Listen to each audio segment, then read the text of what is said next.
ശ്രീ സായിനാഥന് നമസ്കാരം. അധ്യായം 16-17. ഏതൊരുവൻ തന്റെ മനസ്സിനെ നിയന്ത്രിക്കുവാൻ കഴിവില്ലാതിരിക്കുന്നുവോ, മാത്രമല്ല അതിന്റെ അറിവ് ഇല്ലാതായിരിക്കുന്നുവോ, അവന് ഇന്ദ്രിയങ്ങളെ നിയന്ത്രിക്കുവാൻ സാധ്യമല്ല. അലഞ്ഞും തിരിഞ്ഞു നടക്കുന്ന കുതിര തന്റെ എത്തേണ്ട സ്ഥലത്ത് എത്തുന്നില്ല, പക്ഷെ വട്ടത്തിൽ ചുറ്റി ജനനമരണ ചക്രത്തിൽ ചുഴലുന്നു. നേരെ മറിച്ച് ബുദ്ധിയെയും മനസ്സിനെയും സ്ഥിരതയിൽ വെക്കുവാൻ കഴിവുള്ളവന് തന്റെ ഇന്ദ്രിയങ്ങളെ നിയന്ത്രിക്കുവാൻ സാധിക്കുന്നു. ഒരു നല്ല കുതിരയെ തെളിയിച്ചു കൊണ്ടുപോകുന്ന സാരഥി അവന് എത്തേണ്ട സ്ഥലത്ത് എത്തിക്കുന്നു. അതായത് ജനനമരണ പദ്ധതിയിൽ നിന്നും വേർപെട്ട് ആത്മബോധം ലഭിക്കുന്നു. പിന്നീട് ജന്മം എടുക്കുന്നതുമില്ല. ഏതൊരാൾ സാരഥിയെ ഗുരുവിനെ പോലെ ഉണരുന്നുവോ, അവന്റെ ഇന്ദ്രിയങ്ങളെ നിയന്ത്രിക്കുന്നുവോ, അവൻ യാത്രയുടെ അവസാന സ്ഥലത്തെത്തിച്ചേരുന്നു. അതാണ് എല്ലാവരുടെയും ഇരിപ്പിടം. ലോകം മുഴുവനും ഭഗവാന്റെ വിഷ്ണുപാദം പരന്നിരിക്കുന്നു. 8. മനഃശുദ്ധീകരണം. മനുഷ്യൻ തന്റെ കർമ്മങ്ങളെ മനസ്സംതൃപ്തിയോടുകൂടി ചെയ്തില്ലെങ്കിൽ അവന്റെ മനസ്സ് ശുദ്ധമായിരിക്കില്ല. മനസ്സ് ശുദ്ധമല്ലെങ്കിൽ ആത്മബോധം ലഭിക്കുകയില്ല. ശുദ്ധമായ മനസ്സിന് മാത്രമേ വിവേകം, വാസ്തവമില്ലാത്തതിൽ ആകർഷണമില്ലായ്മ വരികയും അത് ഒടുവിൽ ആത്മബോധത്തിൽ അവസാനിക്കുകയുമുള്ളൂ.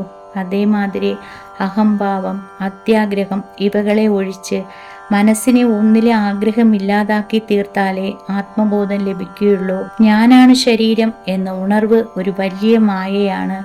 അതിനാൽ ബന്ധങ്ങൾ ഉണ്ടാവുന്നു. ഈ ബന്ധത്തെ തള്ളിക്കളയൂ. അത് ചെയ്താൽ ആത്മബോധം ഉണ്ടാവുന്നു. 8. ഗുരുവിന്റെ ആവശ്യം. എനിക്കറിയാം എന്നുള്ള ബോധം വളരെ ചെറുതും അണുപോലെ ഗൂഢാർത്ഥമുള്ളതുമാണ്. അതിനെ ആർക്കും തൻ്റെ സാമർഥ്യം കൊണ്ട് കാണുവാൻ സാധ്യമല്ല. അത് കാരണം വേറൊരാൾ ഗുരു, ആത്മബോധമെന്ന് ഒരുവൻ തീർച്ചയായും ആവശ്യമാണ്. തൻ്റെ സാമർഥ്യം കൊണ്ട് കാണുവാൻ സാധ്യമല്ല.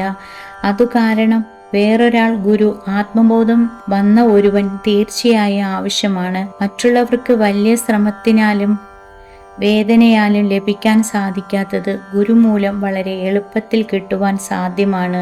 എന്തെന്നാൽ അവൻ ആ വഴിയിൽ നടന്നു വന്നിട്ടുണ്ട്. അതുകാരണം തന്റെ ശിഷ്യനെ പടിപടിയായി ആത്മീയമാവുന്ന ഏണിയിൽ കയറ്റുവാൻ സാധിക്കും. 10. കൃപ. ഭഗവാന്റെ കരുണയാണ് കൃപ അത്യാവശ്യമായത്.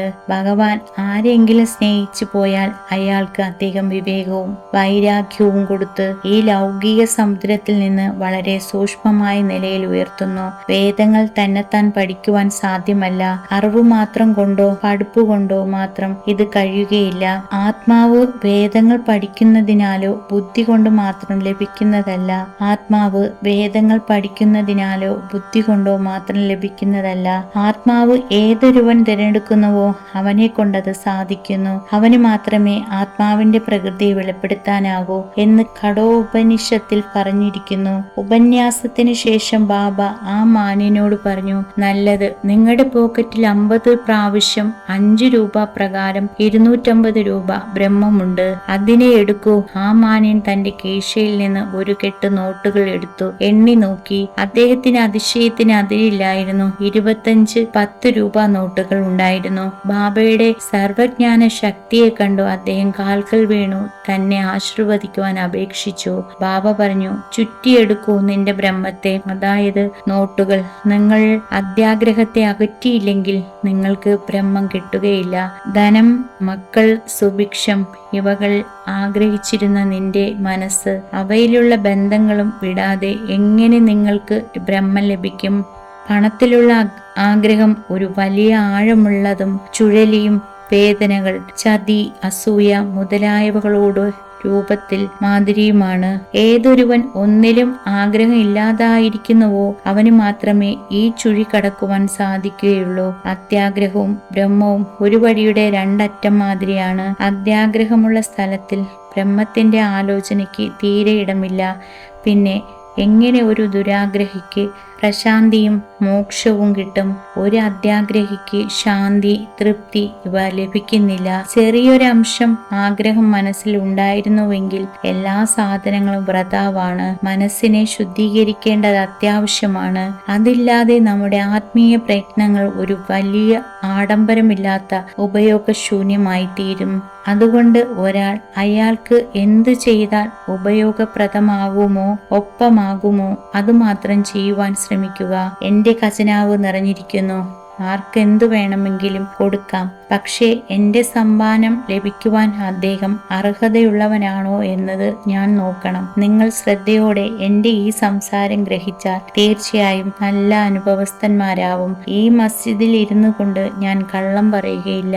ഒരു അതിഥിയെ വിരുന്നിന് വിളിച്ചാൽ അവരുടെ കൂടെ വന്നവർ, ബന്ധുക്കൾ, ചങ്ങാതികൾ എല്ലാവരുമായി നമ്മൾ ഉപചരിക്കുന്നു. അതുപോലെ ആ സമയത്ത് ആരെല്ലാം മസ്ജിദിൽ ഉണ്ടായിരുന്നുവോ അവർക്കെല്ലാം ബാബയുടെ ആത്മീയ സത്യയിൽ പങ്കെടുക്കാം. ബാബയുടെ അനുഗ്രഹം കിട്ടിയതിൽ പിന്നെ എല്ലാവരും വളരെ മനഃശാന്തിയോടും സന്തോഷത്തോടും കൂടി മസ്ജിദ് വിട്ടുപോയി. വളരെയധികം സന്യാസിമാർ ഈ ലോക ബന്ധനത്തിൽ നിന്ന് വിട്ടുകിട്ടുവാനും മനഃശാന്തിക്കും വേണ്ടി കാടുകളിലും മലകളിലും പോയി താമസിക്കുന്നു. അവർ മറ്റുള്ളവരെ വകവെക്കുന്നില്ല, എപ്പോഴും തനിമയിലായിരിക്കും. സായിബാബ അങ്ങനെയുള്ള ആളായിരുന്നില്ല. ബാബയ്ക്ക് ഭാര്യയോ വീടോ വംശമോ ഉണ്ടായിരുന്നില്ല. എന്നാലും ബാബ ഈ ലോകത്തിൽ സംസർഗത്തിൽ ഇരുന്ന് തൻ്റെ ഭക്ഷണവും 4-5 വീടുകളിൽ നിന്ന് യാചിച്ചു വാങ്ങിയും എപ്പോഴും വേപ്പുമരത്തിനടിയിൽ താമസിച്ചുമിരുന്നു. എല്ലാവരും ഈ ലോകത്തിൽ എങ്ങനെ പെരുമാറി ജീവിക്കണമെന്നുള്ള തത്വങ്ങൾ പ്രചരിപ്പിച്ചിരുന്നു. ദൈവശക്തി കിട്ടിയതിൽ പിന്നെ വളരെ ചുരുക്കം സന്യാസിമാർ ജനങ്ങളുടെ നന്മകളെ ആലോചിച്ചു വന്നിരുന്നു. അതിനാൽ സായിബാബ ഏറ്റവും മുൻനിലയിൽ നിന്നിരുന്നു എന്ന് ഹേമന്ത് പന്ത് പറയുന്നു. വളരെയധികം സന്യാസിമാർ ഈ ലോക ബന്ധനത്തിൽ നിന്നും വിട്ടുകിട്ടുവാനും മനഃശാന്തിക്കും വേണ്ടി കാടുകളിലും മലകളിലും പോയി താമസിക്കുന്നു.